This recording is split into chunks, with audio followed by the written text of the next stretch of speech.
Entrez dans l'univers introspectif de Ricardo Osier-Lafontaine jusqu'au 17 décembre prochain. Les œuvres de l'artiste plasticien sont exposées dans la galerie André Arsenac de l'Atrium à Fort-de-France.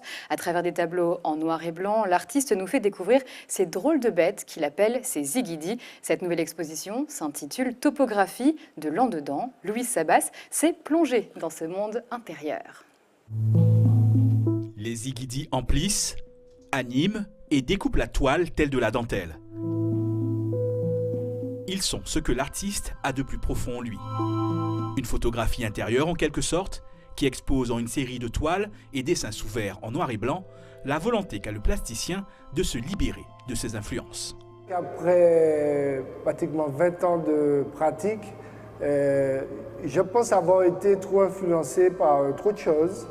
Et en réalité, j'ai l'impression de me perdre dans ma création et de finalement d'être dans un art standardisé. Je présente un travail essentiellement en noir et blanc pour un peu sortir un peu de ce que j'appelle une standardisation de l'art, voilà, avec une tendance à surfer sur une vision doudouiste de la couleur. Voilà. Donc mon noir et blanc, c'est pour vraiment marquer ce cap dans ma peinture.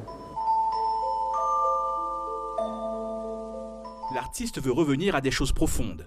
Et ces zigidis, par la simplicité de leur forme, leur nombre, leur direction, forment des œuvres complexes à l'image de leur créateur.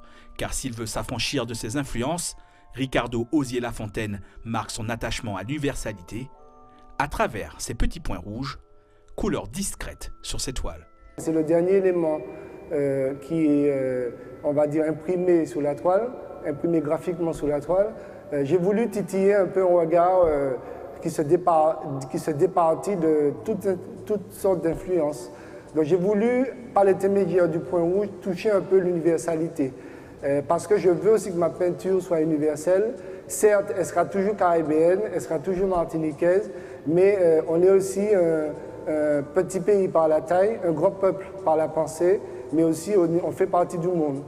Topographie de l'en-dedans est un travail intime, une écriture intérieure libératrice pour l'artiste, qui est visible jusqu'au 17 décembre prochain à l'Atrium.